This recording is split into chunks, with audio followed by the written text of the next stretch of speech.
నిజం న్యూస్ కి స్వాగతం. మహబూబ్నగర్ పట్టణంలోని ప్రతి వార్డుల్లో రోడ్లు నిర్మిస్తున్నామని మహబూబ్నగర్ ఎమ్మెల్యే ఎన్ఎం శ్రీనివాసరెడ్డి పేర్కొన్నారు.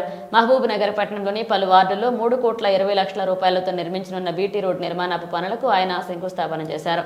అనంతరం ఆయన మాట్లాడుతూ మహబూబ్నగర్ పట్టణంలో ఎన్నడూ జరగని విధంగా అభివృద్ధి శరవేగంగా జరుగుతుందని, గత సంవత్సర కాలంలోనే 250 కోట్ల రూపాయలతో సీసీ రోడ్లు, అండర్ గ్రౌండ్ డ్రైనేజీ, పార్కులు, విద్యుత్ దీపాలు, ఇతర మౌలిక సదుపాయాలు కల్పించడం జరిగిందని, ఇప్పటికే 80% వరకు పనులు పూర్తయ్యాయని ఆయన అన్నారు. త్వరలో మరిన్ని నిధులు తెచ్చి మహబూబ్నగర్ కార్పొరేషన్ల అభివృద్ధి కార్యక్రమాలు చేస్తామని ఆయన స్పష్టం చేశారు. గౌరవ ముఖ్యమంత్రి రేవంత్ రెడ్డికి మహబూబ్నగర్ కార్పొరేషన్ మీద ప్రత్యేక అభిమానం ఉందని, మున్సిపాలిటీగా ఉన్న మహబూబ్నగర్ ను మున్సిపల్ కార్పొరేషన్ గా అభివృద్ధి చేయడం జరిగిందని ఆయన గుర్తు చేశారు. ముఖ్యమంత్రి విజన్ 2047 ద్వారా తెలంగాణ రాష్ట్రాన్ని ఆవిష్కరించే ప్రయత్నం చేస్తున్నారని, అదే స్ఫూర్తి తీసుకుని మహబూబ్నగర్ విజన్ 2047 ద్వారా మహబూబ్నగర్ ను ఆవిష్కరించే ప్రయత్నం చేస్తున్నామని, మహబూబ్నగర్ లో మౌలిక సదుపాయాలు కల్పిస్తామని ఆయన చెప్పారు. మహబూబ్నగర్ అభివృద్ధికి అత్యధిక సంఖ్యలో నిధులు తెచ్చి రానున్న 3-4 సంవత్సరాల కాలంలో ఎన్నడూ లేని విధంగా మహబూబ్నగర్ మరింత అభివృద్ధి చేస్తామని ఆయన స్పష్టం చేశారు.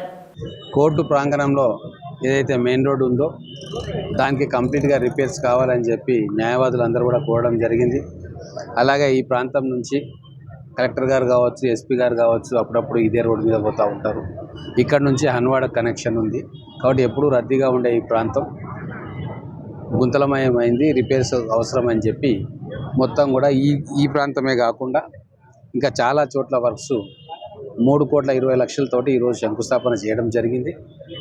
అలాగే మహబూబ్నగర్ పట్టణంలో ఈరోజు మా ప్రభుత్వం వచ్చిన తర్వాత జనవరి 1, 2024 నుంచి ఇప్పటిదాకా దాదాపుగా 250 కోట్ల రూపాయలతోటి రోడ్స్ కావచ్చు, డ్రైన్స్ కావచ్చు, హైమాస్ లైట్లు కావచ్చు, పార్కులు కావచ్చు, బ్యూటిఫికేషన్ వర్క్స్ కావచ్చు, సిల్టింగ్ వర్క్స్ కావచ్చు, ఇవన్నీ కూడా చేపట్టడం జరిగింది. దాదాపుగా 80% వర్క్స్ కంప్లీట్ అయినాయి, ఇంకా కొన్ని కంప్లీట్ కాబోతూ ఉంది. ఇవన్నీ అయిపోయిన తర్వాత మళ్ళీ ఇంకా 100 కోట్ల రూపాయలు కార్పొరేషన్ కోసం స్పెషల్ ఫండ్గా ప్యాకేజీగా మళ్ళీ తీసుకురాబోతూ ఉన్నాం. గౌరవ ముఖ్యమంత్రి రేవంత్ రెడ్డి గారు మహబూబ్నగర్ కార్పొరేషన్ మీద చాలా ప్రత్యేకమైన శ్రద్ధ తీసుకుంటా ఉన్నాడు. మున్సిపాలిటీ నుంచి కార్పొరేషన్ చేయడంతో మనకు 100 కోట్ల రూపాయల నిధులు వస్తూ ఉన్నాయి. భవిష్యత్తులో కేంద్ర రాష్ట్ర ప్రభుత్వాల అనేక పథకాల ద్వారా మహబూబ్నగర్ను నెంబర్ 1 సిటీగా తీర్చిదిద్దడానికి నిరంతరం ప్లానింగ్ చేస్తూ ఉన్నాం.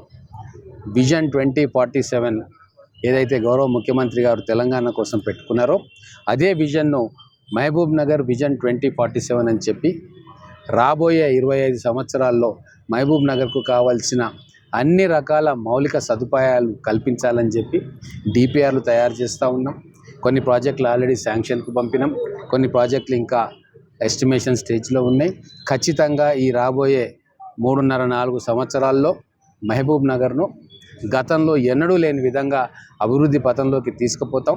దీనికి మా గౌరవ ముఖ్యమంత్రి పాలమూరు బిడ్డ రేవంత్ రెడ్డి గారి ఆశీస్సులు ఉన్నాయి.